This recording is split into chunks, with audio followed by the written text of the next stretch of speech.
recognize that tune, and you know it's time for Diggin with Seven and Tennessee Jeff. Join us for the next hour as we talk metal detecting. We hope that you'll join in the conversation through the chat and post any questions that you might have, and we promise that we'll try to get to as many of them as we can. You're listening to Relics Radio on Spreaker.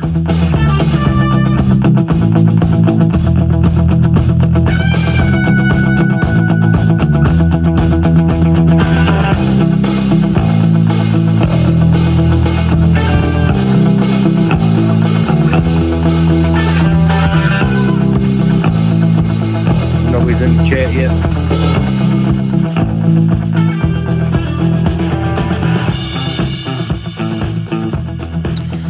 All right, it's Thursday night again, and you're listening to Relics Radio with Diggin with Seven and Tennessee Jeff. We want to go through a few things here, preliminary things before we start the show tonight. We want to remind everybody that our 2017 Christmas giveaway is currently going on. We're going to give away a Mind Lab Go Find 40, and that contest will end on December the 15th. Thanks to Josh Kimball and Beyond Sight and Sound and Ohio Relic Hunter for joining with us, Digging with Seven and Tennessee Jeff. Before we came onto the air, I looked, and we had 48 entries in that.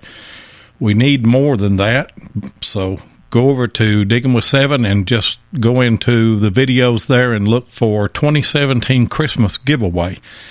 And enter any child that lives in the lower 48 of the United States, and that is the age of 15 and under. Also, next Thursday night, we're going to have Ross out of California, the Silver Sniffer. He is a water hunter, so we're going to get a little bit different perspective on that.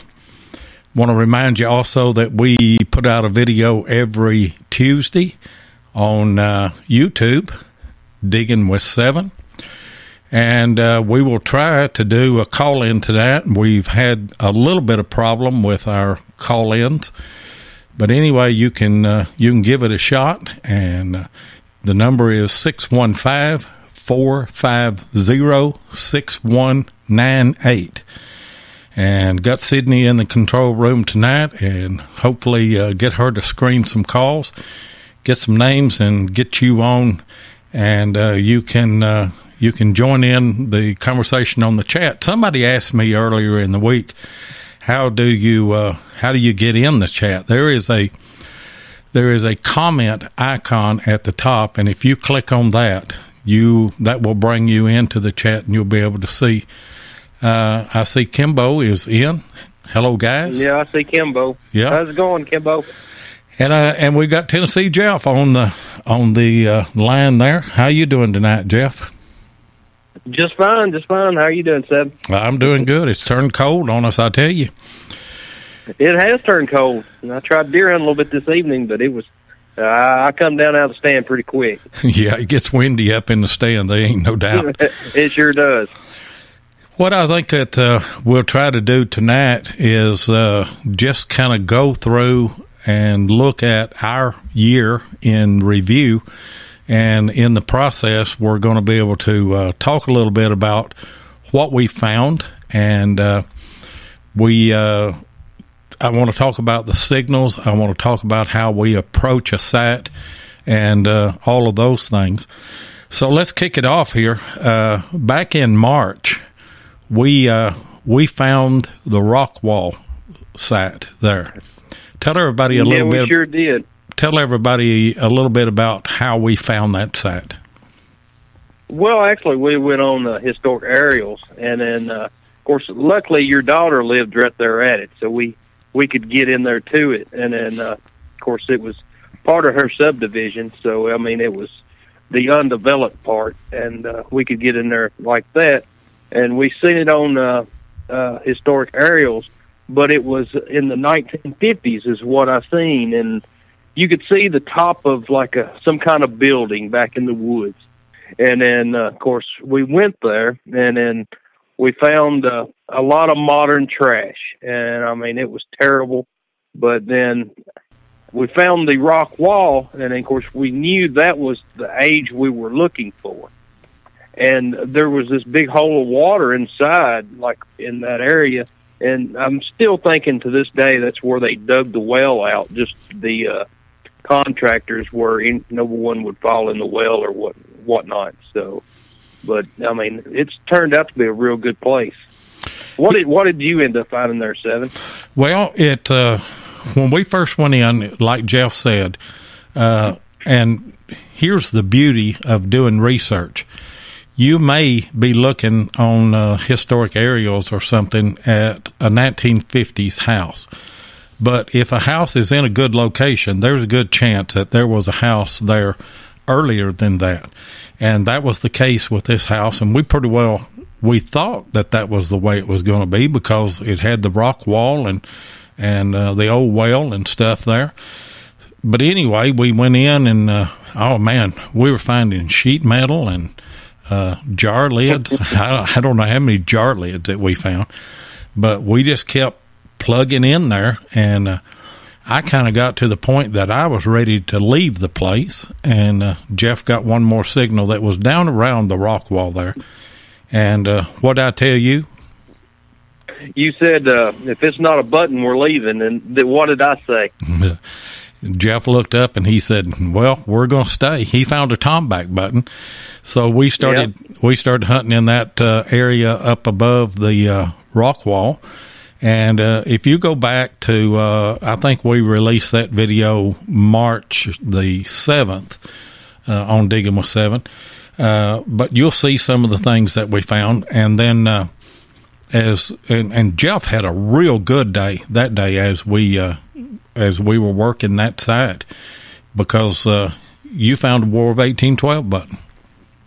I did. It was script A. So I mean, that was actually my first script A I'd ever found, and I mean, I was real tickled with it.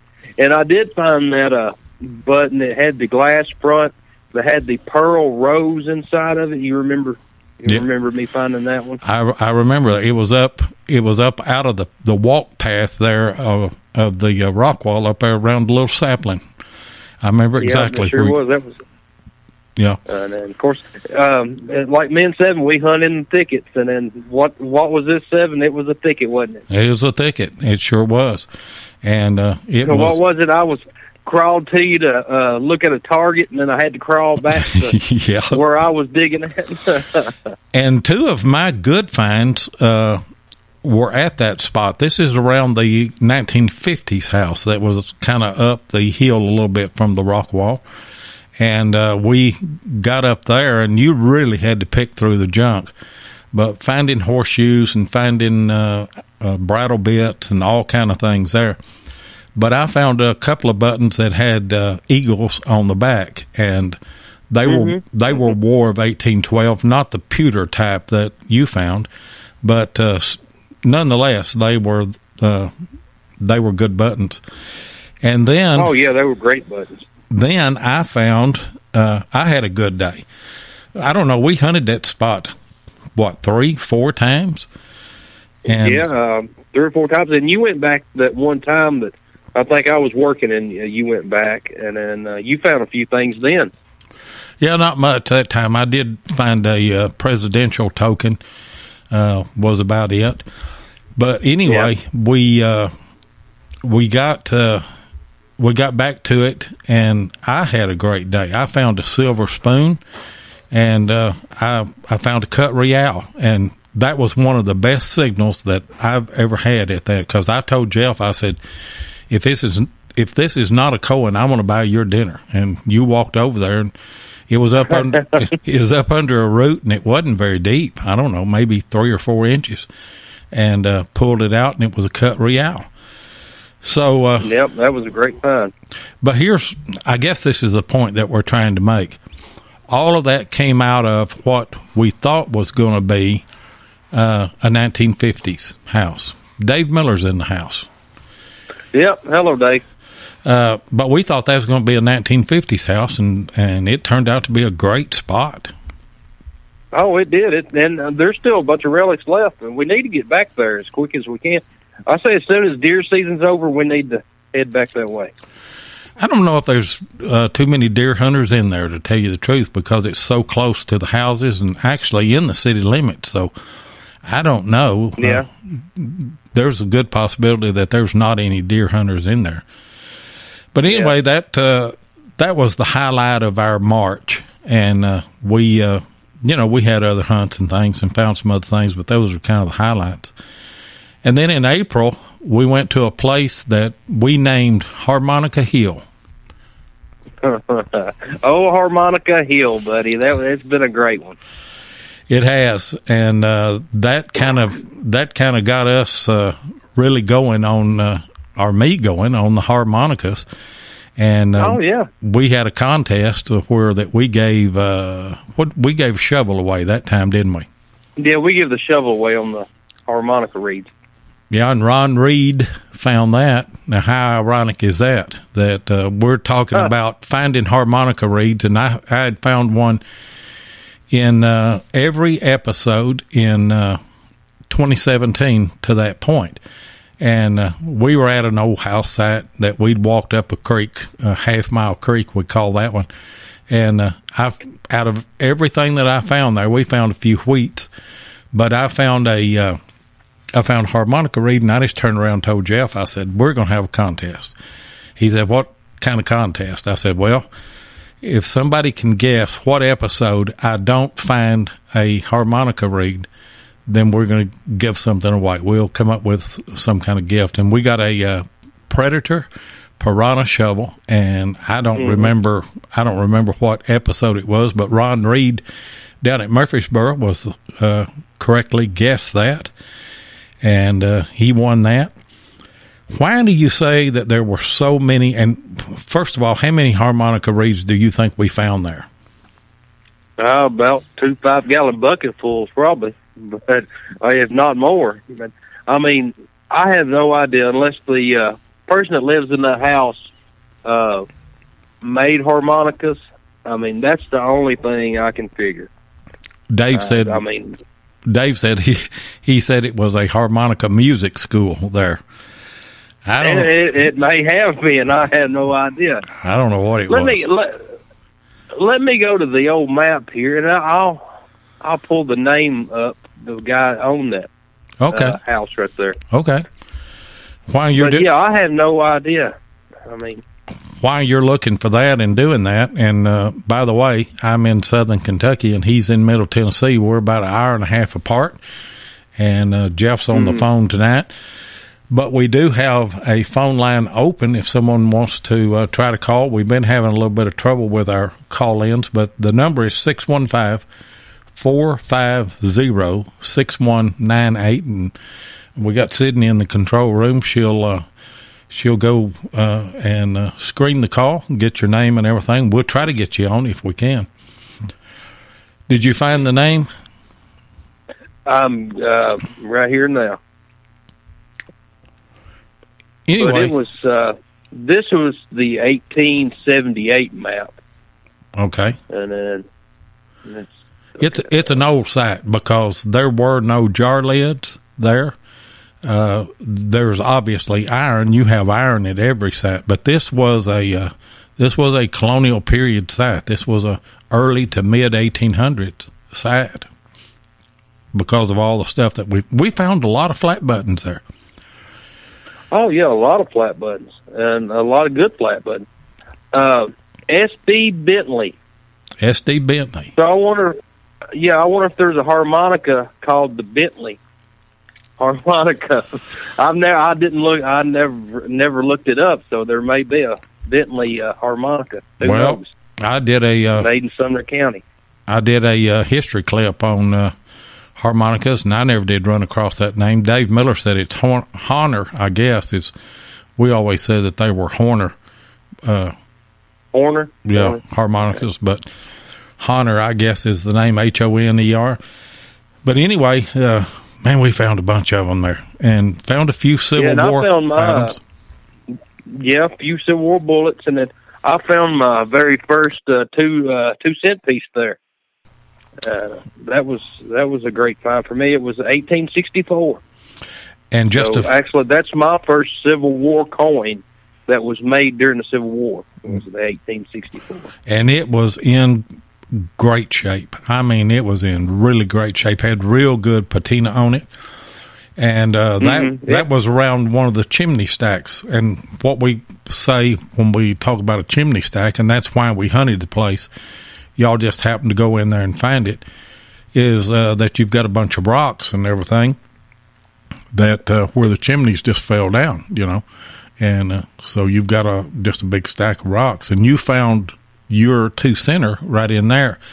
And then we went back. Oh, yep. We went back later in the year, sometime around, I don't know, maybe August or something, and I found an 1859 first-year fatty Indian, just a little ways from where you found the 2-cent piece, right up next to a sapling. Yeah, you did. I forgot about that. Yeah. You did find that fatty. That was a great find. So it was a great sight. There's no doubt about it. And there's still stuff left. We need to excavate that a little bit and dig down and take the first couple, maybe 5 inches off anyway. And I found that a whistle there. You did. That was a good find. That was a pewter whistle, wasn't it? Yeah, it sure was pewter whistle. Yep. So yeah, they had all kind of music going on there. They did. I tell you what, Chad Comer, historian here in my county, he sent me a text here a while back, and he said, "Well, my dad bought the kids some harmonicas and gave to them." He said, "I know now why you found all those in Harmonica Hill." Said the parents threw them out in the yard after the kids played them for a while. So I don't. But anyway, in April we went on to DIV and hunted there in Virginia. Civil War camp was a winter camp, and you made a good find there, too. Yeah, I sure did. My first, actually, Confederate button that I could call Confederate, it was the Virginia State Seal button. And, it was in real good shape. And then, of course, right next to it, I found 2 flower buttons that I'm going to call Confederate because they were right there next to the Virginia button. And a few other, you found some, what was it? I found some gardeners. Yeah, I found gardeners. Yeah, you found some gardeners, and then I found a couple in there. And then it was a good little hot spot, and I'm sure there's relics still there, but, they're few and far between. Of course, it was a Confederate area, so I'm sure it's been hunted pretty hard over the years. I don't know how many acres was in that farm. Was it 1,200, 1,500? Something like that? Oh, I don't. I would say something like that. It was a huge area, and most everybody was hunting on the side of the road where the headquarters was at. The DIV. Yeah, that was all Union side, of course. They did have more stuff. The Union did, and that's why they dropped more stuff. And so they were there to find Civil War relics, and they just wanted to hunt where they thought they could find Union, Civil War relics. And then I found this one little Confederate area, and then, of course, I'd found several Union relics over the few years, but I was more or less looking for the Confederate relics is what I was looking for. But how far did we have to walk to get to this little spot, Lloyd? Ask Jeff Ford. He said 10 miles. It's not that far, but Jeff Ford was Plugmaster Ford. Him and Missouri Mike were there hunting with us, or they were at DIV, and I had Jeff's number, and so and here's kind of the way that me and Jeff do. We had perfect fields to hunt that we hunted the first day there. And then we went to looking at the map of the layout and everything. And Jeff said, the Confederates were on that side, and there's a thicket up there, and I bet you nobody's hunted that because it's so rough. So we get out of a thicket. Yeah, we get out of a perfectly level field, and we get into a massive thicket there. and we found our best stuff in that thicket. We did. And it actually is a lot of places, where we were hunting. I had to take and cut I had like a bigger pocket knife, and I had to cut briars out of the way. And then, of course, with my shovel, I used it a lot of times just to hack the briars down where I could get to it. So, and that's how I found that Virginia button. It was in them briars, and nobody could ever get to it. So there was a little ditch line where I found the gardeners at, and found a couple of buckles, not Confederate or U.S. buckles. These were horse tack, but I think that they were maybe rifle pits or something other that had been dug, and but it was a good hunt. And then we went back over toward the headquarters on maybe the last day and a half, and hunted over there, and we found a lot of bullets and stuff. Yeah, we found several bullets. A lot of pits were dug. And Jeff Ford that we had on last week, they hunted that same farm. I didn't know that they were hunting the same farm. And he found some great stuff up above where they were digging the pits.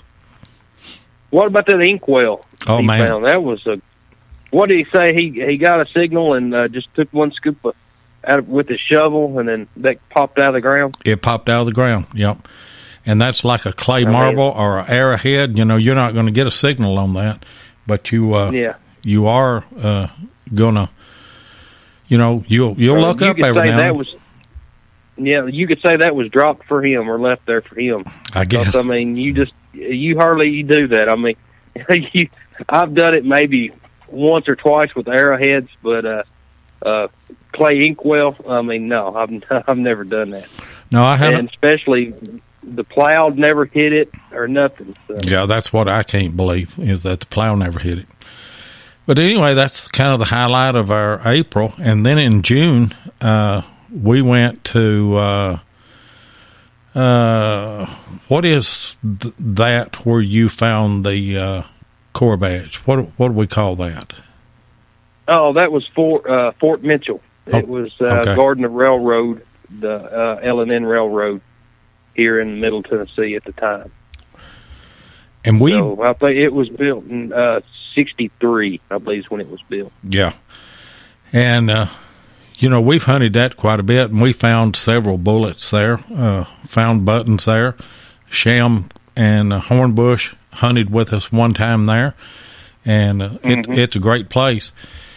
But Jeff comes up with a lead heart, and we're looking at that, and we really can't, determine what we think that it is. And so that is about the time that I started doing history clips, was right along in that period of time. Anyway, what research that I did showed that the 24th Corps had the insignia of a heart, and each corps had a different insignia, but there were 2 or 3 that didn't have one. And the 13th Corps didn't have an insignia. We didn't think that they did. And we knew that the 93rd Indiana Infantry was there, and they were of the 13th Corps. And then I happened to, as I researched that, I found a obscure couple of pages out of a diary by a man by the name of Robert Knox Sweden.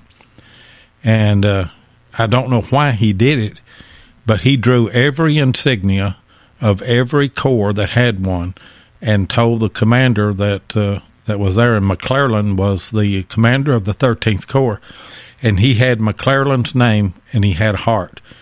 So we know that they shared a heart there in 1863 as a Corps badge, and then eventually the government, I think, made the 13th Corps drop that. So that was a great find. It was. I mean, I was very tickled with it, and actually surprised. And if I'd been using the GPX, I never would have found it. And the reason I wasn't using the GPX because I forgot my headphones. And everybody that's got a GPX knows you can't use them without headphones. They don't have a external speaker. But I was using the AT Pro, and then, of course, I was upset that morning that I was really wanting to use my GPX. And but anyway, later on that day, I got that target, and I was like, man, I'm glad that I'd forgot my headphones. So yeah, I didn't. And it was I didn't have a GPX. I was using. I think I was using my CTX. Might have been using the AT yeah, I Pro. believe he was. Yeah, but and Kimbo says that was a lucky break to find that info, and yes, it was. Oh yeah. How many hours did I work on that history clip? 16. Something like that. I mean, it was a bunch. I know it was. Yeah, it was a bunch because I mean, it was one of your longest history clips that you done the research on, and that's one good thing. I mean, you do when you do your research, and I mean, you take your time, and then you'll go back and make sure that the research you've done is right. You research on your research. Well, if that makes any sense. I'm sure that I've made a mistake or two in some of them, but I try I try hard not to, and to make sure that what I'm saying is correct. And but you had a good run right in through that period of time. In fact, it bled on over into July when we went to Greenfield Fort. You remember that? Mm-hmm. That's a place. I mean, I love hunting there, and of course, actually, I'd found a couple more spots on aerial photo, historic aerials that we need to go back and try to hit. And of course, luckily, I've got permission to hunt there at this. It's an old pioneer fort. It was built in 1780s, and then of course there was a house built on it later on in the 1840s. So, I mean, you have mixed culture there, but it's no junk. I mean, we never did find any modern trash. No, not really. I mean, everything that we found was found harmonica reeds there, and found some flat buttons there. There was a lot of stuff. But Jeff, being the way he is, he hollered at me one day there. That was the first day we hunted it, I think. And yeah, I had no idea what I had. I didn't know until you went home and done the research on it, and you called me and said, "You know what that is?" And then, of course, I was like, "I have no idea." And then you can finish the rest of it. Well, he told me, he said, "I've got silver in the hole," and I thought he had maybe a mercury dime, maybe a seeded coin or something other. I didn't think that, he would have what he had. And whenever he pulled it, pushed a little dirt off the side of it, you could see the rim, but whenever he started breaking it out, you could see that it was cut. And so we went to looking at it and trying to figure out what it was, and I brought it home, and I thought it was a real. Really, it was a real, but it was a 1721 pistorine, which there was only a few of those that were lost in our area, and those came off the East Coast whenever they and people in Spain and over there, they didn't like the pistorine because some way with the weight and everything, merchants here didn't want them, and they finally melted all of them down, and so that's why you don't find too many. The only ones that are still in existence, really, maybe an old collector way back might have kept a few, and the rest of them were those that were lost, and you're lucky enough to find one of them that was lost. Mm-hmm. And, I mean, there's several relics still left, like I said, and I mean, that's another good spot we need to hit because, I mean, he doesn't allow any deer hunting. And actually, during this coming summer, I would like to get down in that big spring. And the fort was attacked by Indians in the late 1700s. And then, of course, the ending of the battle between the Indians and the pioneers ended right there at the spring. And, I mean, I know there's going to be arrowheads and musket balls laying around that spring somewhere. course, it is snaky, so we'd have to watch that. But I mean, that would be a good place to water hunt. It'd be all right, if we cleaned all that out and everything too, to get down there and hunt. There's a lot of stories on Greenfield Fort. If you're interested in doing some reading, look up Greenfield Fort, Sumner County, Tennessee, and a lot of interesting reading there. There was a summer kitchen on that property, and I did a history clip on that. But the story that Jeff is relating about the battle with the Indians was that they had slaves, which was common in the South, and the slaves were out plowing in the field, and the Indian chiefs came up.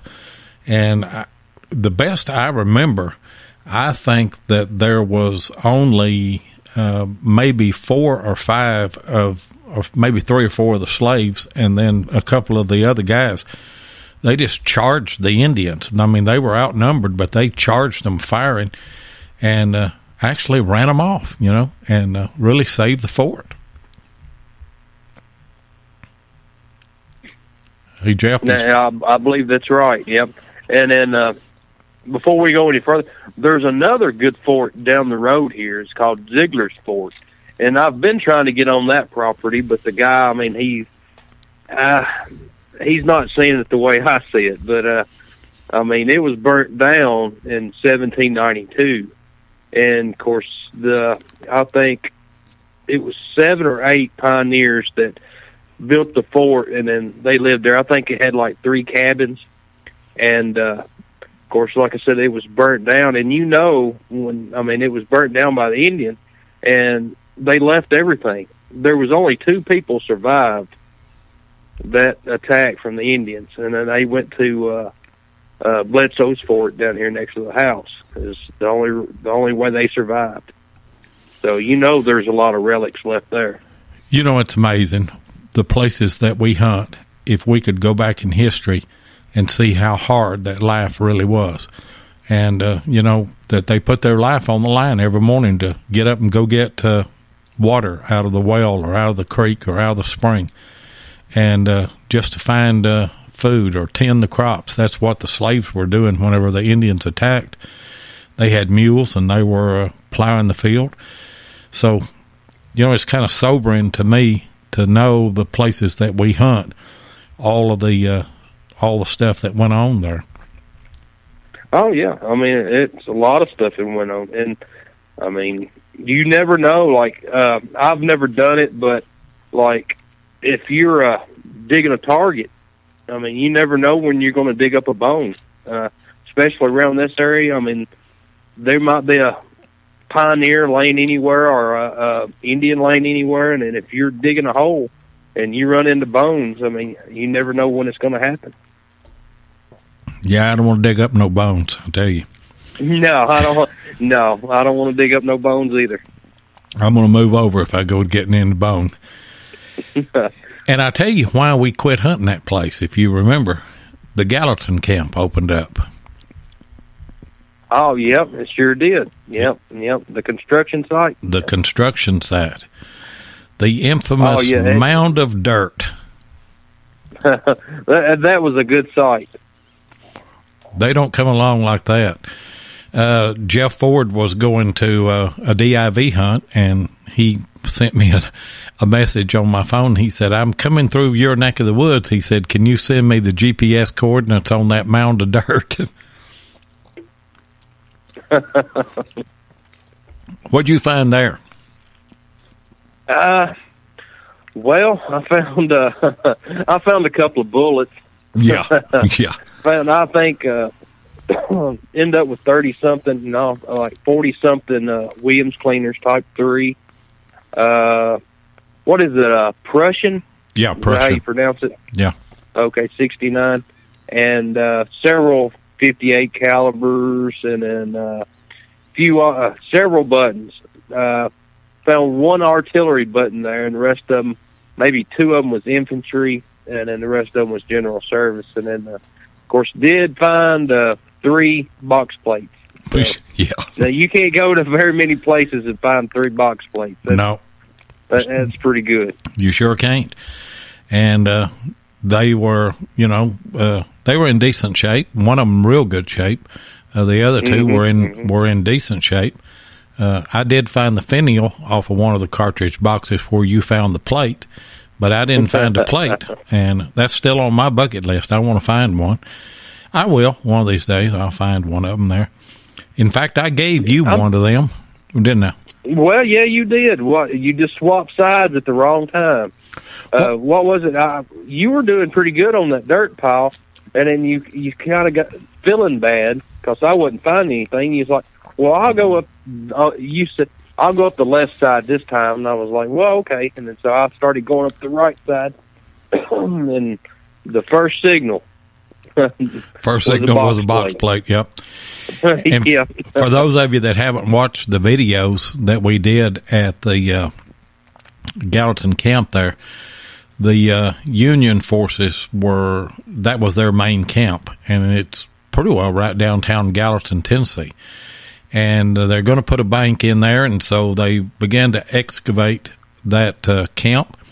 And as they made up mounds of dirt there, they put them in a dump truck, bring them to the back of the property, and dump them out.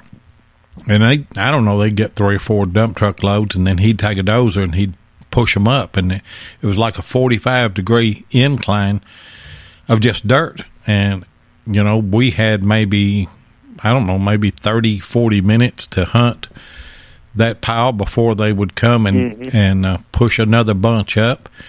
And we were just going. We looked like a bunch of two buzzards out there trying to get what we can. I know it. People driving by, I guess they wondered what in the world we was doing. And the guy driving the truck and the dozer, he'd laugh at us, but every once in a while he'd stop and say, what are y'all finding and everything. And but anyway, we had a good run at that place there. And like Jeff said, I was working up the right side of the dirt pile, and I was finding all kind of stuff, and Jeff was working the left side, and we'd done that maybe 10 times, and I'd probably found 6 to 1 relics to him, and I kind of felt bad about it, and I said, this side's producing more, and I'm going to let you have it, and I'm going to take the left side this time. And the first thing that you found was a box plate, and I was tickled for you, Yeah. Yeah. Me and Jeff are, we kid each other all the time, but we're not jealous of one another. No, it doesn't. I mean, we're all saving history, and it's got to be saved. It doesn't matter who saves it, and I'm just as happy for him if he finds it as I am for myself if I find it. I mean, that's just the way relic hunting is. And well, that's the way it ought to be. Yeah. Yeah, that's the way it ought to be. But it's all about team with us, because what we want to do is we want to make good videos. We want to find some good stuff so that our videos have a little bit of content and everything. And I'll kid Jeff all the time. I'm going to break your leg, or I'm going to take your detector away, or I'm going to mess with your settings or something other. Or I'm going to kill you. Yeah, I'm going to kill you. And but I did come out of that with a good relic, and it's probably my favorite relic this year. And they had already quit hauling any dirt, and we'd pretty well hunted the thing out, the dirt pile. So we got on the sides, and it was very difficult to hunt the sides of that because they were just straight up and down. And I got I can't remember, I think it was like a 50 signal on the AT Pro. And but it sounded good, and so I just stuck my shovel up there and above it, and just kind of, the dirt was real loose, and just kind of hit it. JJ's in the house. Hello, JJ. Yep. And how's it going, JJ? I hit that with my shovel, and the signal slid down the hill, and I'd already found 2 or 3 pieces of aluminum can, and I just thought that's what that is. But I thought, well, I'm gonna go and down at the bottom here where it fell and see if I can pick it up again, and I did. And it was a first lieutenant's shoulder bar. And we were able to get a name of that lieutenant because of the records that the Union kept there about that camp. And it's a little bitty piece, but man, it's one of my favorite finds because it's one of the, well, I found 2 or 3 relics, not that old, but I found 2 or 3 that, where it had a name on a badge or something other. But this is one relic I can put with a man that was in Gallatin, Tennessee during the Civil War, and, we just got all the history about that. It was a great find, and I'm sure somewhere down the road we'll run into a picture of him. I mean, I'm sure there's one out there somewhere. The Internet's a big place, so. It is, and I hunted and hunted and hunted. That was a lot of research on that, but it was worth it because of the find. And then Jeff and I had the opportunity to go to Middle Tennessee Metal Detecting Club, and that was a great time. Yeah, it was, to speak to that group about what we found and stuff about that camp and everything. Interesting. I tell you, it was really interesting to do all the research on that and hunt that place and everything. And but I'll tell you why we left there. We went to a place in September. Now, that was all in August, and hot and mosquitoes. Jeff got by with slapping me in the face there. Said he was killing a mosquito. I think he's just slapping me. But anyway, we left there, and he had a farm that he had got permission on. He had hunted parts of it, but never had been in the back of it. So he said, you're pretty good at spying out where colonial sites might be. Let's go look that spot over. So we went up there, and we drove to the back end and got out, and I found a flat button right off up on the hill. And but I tell you what, there wasn't anything else around right there. And then there wasn't. We looked down the hill, and there was a knoll down there, and I told him, I said, my best guess is that, if there's a colonial house here, it's going to be there.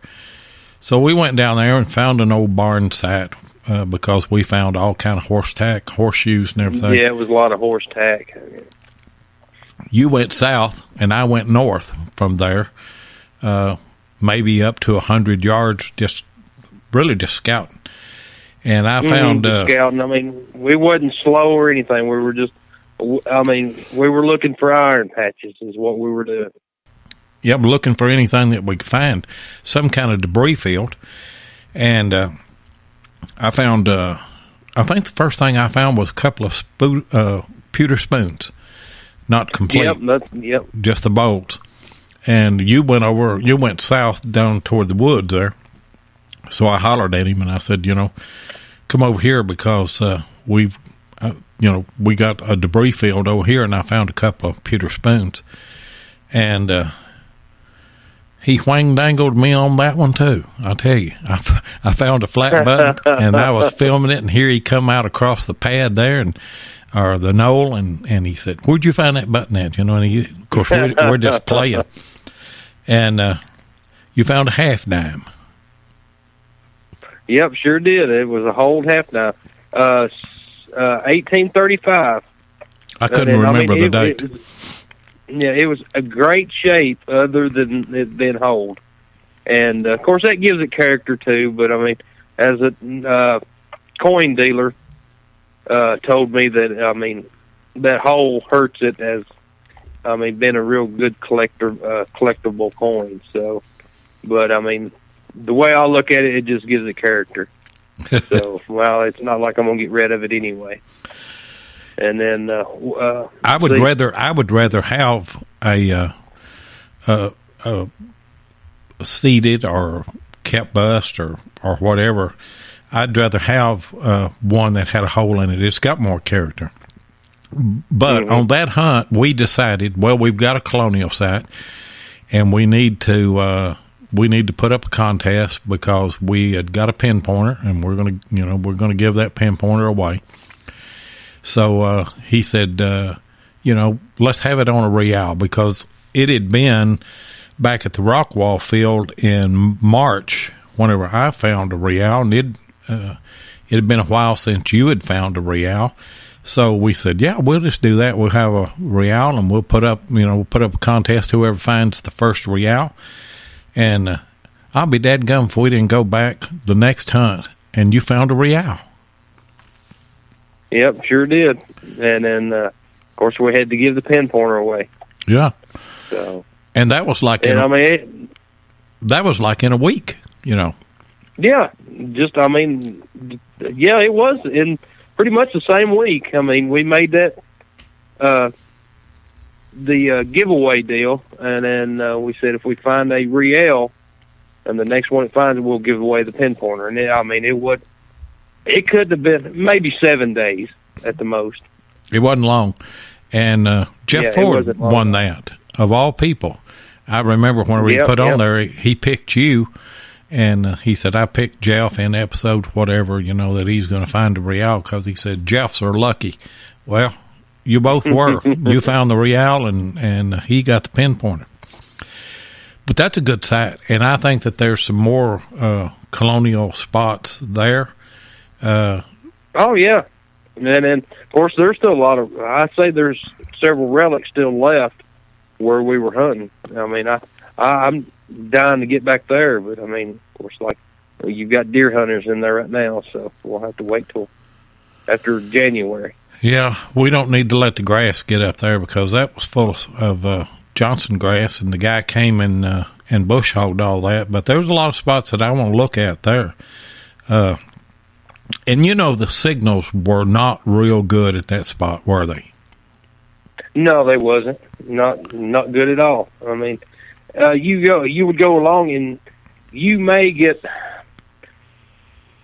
one good 50 signal, but it would break up quite a bit. And then I think one of the ball buttons I'd found there, it was like a 55 signal, and of course, it wasn't a 55 signal until I took maybe 2 or 3 inches of dirt off the top of it. But before then, you'd get a 55, then it'd go all the way down the iron. And, I mean, you could tell there was something trying to pop out at you. And then, of course, I went ahead and dug the hole. It was a real iffy signal. So, and it turned out to be a ball button. And it, like you said, pretty much all the targets were that way out there. Jeffrey Kalin came in. I'd forgot this. He said, yeah, Jeff beat me out on that pin pointer. Laugh out loud. He did. I remember that now. But that was a great find. It really was. And the point that I was trying to make is that me and you have been real lucky to find some real good relics this year. But we dig the iffy signals. And with the exception of 2 or 3 things, my signals have not been that good. We dig the real iffy ones that you're just barely getting something that's trying to beat through. Now, GPX is different. If you get something, a round ball or a piece of brass, you're going to get a pretty good sound out of it. But when you're using an AT Pro or CTX or even a Deus, you've got to dig those iffy signals, because those are, some of them turn out to be junk. Some of them turn out to be great stuff. But that was our September, and it was a good month. We hunted. Yeah, it was a great month. Yeah, we hunted other places, but, I'm just kind of getting into the highlights of everything. And then we we actually left that place and drove to Mr. Stone's. And he had told us that there was a rock-lined spring there, and took us to where that was at. Of course, the whole place was growed up. And it was terrible. We went to looking at this place, and the landowner asked me, he said, or Jeff did, I can't remember who now, where would you think that the house would be? And I looked at a spot, and I said, my best guess is that it's there. And so this is a great guy that owns this land, and he said, I'll tell you what I'll do. I'll go in there and bush hog that. So he did, And in the meantime, we've given away a pin pointer, so we've got another pin pointer to give away. And so we say, well, we're not going to do this one on a real. It had been a year since I had found a large scent, been 3 years since you found a large scent. Yeah, So we thought, well, nobody's going to find a large scent. So we're talking about it, and we say, we're going to do a large scent and do the contest. Now, what you don't know is that, it takes a lot of time to put together a video, even if it's just a short video of a contest or something. And I really hadn't had time from the time that we left the Colonial House and went to the Stone place. And but we had already made up our mind we're going to do this on a large scent. Well, the first hunt that we're at this at Mr. Stone's, Jeff finds a large scent before I can even get the program up or the contest up. Oh yeah. And so then I said, well, that. Then this ought to last a while now, and so yeah, it ought to be another 3 years before I find another one. So hey, everything should be good. Yeah, everything should be good. I was wrong. And so I put the contest up, and we go back, and this was the worst signal that I had at that whole site. It was grass it had a little clump right there. I went across it. I was only getting like a 55 that beeped in just every now and then one way. The other way, I wasn't getting anything. Tell you the truth, I thought it was going to be a piece of iron. And I dug down, and the landowner is over my shoulder. And, of course, when I get the top off of it, it's screaming then. It's screaming 80, 82. And I holler across the field, and I told Jeff, I said, we're going to give a pin pointer away. And I said it kind of casual, and Jeff said, I know we're going to give a pin pointer away someday. And I said, yeah, well, today is that someday. And he said, you didn't holler loud enough, And I said, well, come over here and look at it. And I was actually filming whenever I handed that to you, and I said, here it is. As soon as it hit my hand, I knew it was a large scent. As soon as it hit my hand.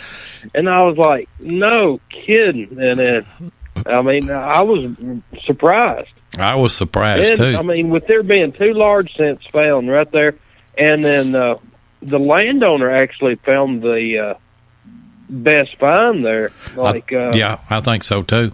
It was it was a token for a photographer. I don't remember exactly what the technical name of the thing was, but it was a token, and it was out of St. Louis. Was actually where it was at. Yeah, E. Long. Yeah, and he was a Civil War photographer, and it was a great find. I did a history clip on it, and it was probably the find of the hunt or the site there, And then we found another site over there. That was based off of a gold coin, wasn't it? It was. Sure was. And okay. Because I knew it still had some gold gilt left on it. And then, of course, I was thinking, when he first dug it and showed it to me, I was like, man, I think you've got a counterfeit gold coin because, most of the gold was gone. And then after we got to reading it, and then after we done the research on it, we figured out what it was. But, could you imagine if it still had all the gold gilt on it? Probably had to change your britches. Yeah, we'd still be doing flips. Yeah, I'll tell you the truth. Jeffrey Kalin said that he found 4 silver dimes with numbers less than 75 on his AT Pro, and then Kimbo said that coins on edge sound bad too, and they do. JJ said they really, really do. JJ and Kimbo said, I love the history clips. Well, I tell you what, we really work at them. We sure do. Yeah, I try to find it, and I'll let him do the research, but it don't always happen that way. Yeah, I know. But Lloyd, Seven, you do a real good job on history clips. That's. Well, I enjoy doing them, and poor old Sydney. We got Sydney in here tonight, helping produce the show. Well, hello, Sydney. And she was Oh, there she is. I got Nice to see y'all. Hey. Yeah. I called her over into this control room over here, hoping that maybe we'd get a call or two that she could screen. And Forstnet is in the house, and he likes the history clips too. But anyway, that kind of rounds out our year right there. Yeah, I mean, and we've still got a few more days before it's the end of the year, so hopefully we can get together and do some good hunts between now and then. I hope so. And I've got a good one that's coming out this next Tuesday, something that I've been looking for on a site that me and Mike Turner hunt, and it's actually Mike's permission, and so I've got a good find on it. So you got something to look forward to this next Tuesday, and a history clip that is completely different. Well, I can't wait. Yeah, that's going to be neat. Of course, I wasn't there at the hunt, so I don't know what you found, and I mean, it's going to be a surprise to me. Yeah. So I may have to step up my game here. Why don't you recap there just a little bit? I've got something that I've got to do. And then I'll be back in just 1 second. You just kind of recap the year and talk to Sydney about what we found. Can you hear me, Sydney? I can hear you good. This is Sydney. It's Lloyd's granddaughter. Well, Seven's granddaughter. So she helps us out on the podcast a little bit here and there. She'll keep up with the comments and stuff. But yeah, by this year, Seven and I, we had a pretty good year. I mean, it wasn't a slouch year for anybody, and really enjoyed ourselves. I mean, there's a lot of places that we've done research on that we tried to get permission and couldn't, and it was some of the landowners, it was bad timing, but I mean, we've still got some real good permissions to check out, probably especially after deer season. So hopefully, I mean, some more colonial sites, especially some more Civil War sites, and we may travel outside of our comfort zone. Of course, most of our Civil War sites is around Middle Tennessee here, well, around my area, Castaic Springs, and of course Tompkinsville, Kentucky. But we plan on traveling out of our comfort zone, and we've got some hints on some Confederate camps down south, well, south of the Cumberland River, I'll just say that. And we're going to try to check them out and see if anything pans out. But I mean, I've got a Confederate site that it's not a camp. It was just kind of an overnight or night or two camp, you know. But I know where the place is. I know the general area, and trying to get some permissions on it. Trying to get a couple of permissions, and then whenever you get up this way, well, we're going to hit those. Yeah, that's the one up north of the Cumberland River, right? No.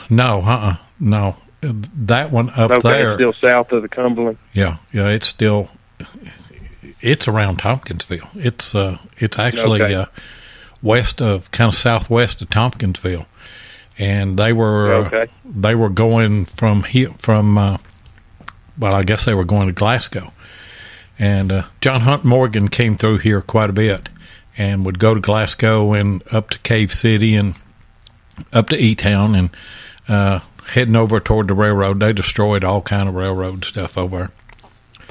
Oh yeah, he destroyed a bunch of them here around the House South Tunnel. He blew up the tunnels, and they were down for quite a while. It took them a long time to get them back open. Yeah. He was a character, I tell you. But you know, his stuff is. Yeah. If you could find something that you could definitely, a relic that you could definitely place with him, you got a valuable relic there, because his stuff is highly collectible. I tell you. And of course, he's got a camp that is close to Hartsville. I know where it's at. I've never asked permission. And I know a couple of older relic hunters that hunt it. So we need to try to get permission and take the GPXs out there and see if we can find any deeper targets. Yeah, there's nothing like a GPX whenever you're hunting Civil War sites. You can't hunt it in a whole bunch of iron, but you hunt that machine a lot slower too. But man, it will get deep. There's no doubt about it. Oh yeah, I mean, what I call it, stupid slow. I mean, it's just like you're barely moving. Yeah, somebody. But I mean, you'll pull out the relics. Somebody said if you can see your coil moving, you're swinging too fast. But I really do slow down with mine and everything. Well, everybody missed a chance tonight to talk to a very pretty girl. If they'd have called in, Sydney would have. You'd said something, wouldn't you, Sydney? Yeah, I would have said something. Yeah. But we appreciate everybody coming in. We're going to go ahead and keep this at an hour. That's what I told her that we would do, and told Jeff that we were going to try to run about an hour. And so, yeah, I see Jeffrey. He enjoy all your videos, guys. Thank you very much, Jeff. We got a world of people to thank. We couldn't do this without all of you guys. Jeffrey said that they're through in Minnesota. Ground's frozen. Yep, frozen ground. Can you imagine? I mean, it's been, Jeffrey. It's been cold down here today. Colder than it's been here in a while. What was it? 30 to 39 degrees today. So I mean, it's going to get down to like 19 degrees over the weekend, maybe Saturday night or something other. And that's kind of cold for us. It'll warm. No, yeah, and it'll warm back up into the 40s for the high next week, I believe. So I mean, we don't have to worry about our ground freezing. Thank goodness. Well, it does every now and then, but it's a rare occasion for it to freeze up, and it doesn't last. Yeah. It doesn't last long, Anyway, we appreciate everybody and appreciate all of our subscribers. Appreciate all of our listeners, and want to remind everybody that we will be on YouTube this coming Tuesday. We will be back on Spreaker next Thursday night, and we got a special guest, a water hunter, silver sniffer, excuse me, Ross, and that'll be interesting. A different perspective on hunting. Oh yeah! And don't forget our 2017 Christmas giveaway in conjunction with Josh Kimmel of Beyond Sight and Sound and Ohio Relic Hunter, Diggin with 7 and Tennessee Jeff. That'll end December the 15th. Go to Diggin with 7 on YouTube and look for 2017 Christmas giveaway. We've got 48 entries. We need some more kids. We need more. Yeah, we need more. I'd like to have. We had over 100 in 1 week on the pinpointer. Surely, for somebody to get a Mind Lab, go find 40. That's worth a little bit of time, to enter your kid, enter your grandchild, enter your nephew, your niece. We don't care who enters the kid. They just have to be 15 years and under. And do that. And I certainly do appreciate Sydney being in the control room here tonight, helping out with everything. And as always, thank you, Sydney. As always, appreciate Jeff. And with that, we're going to close it out.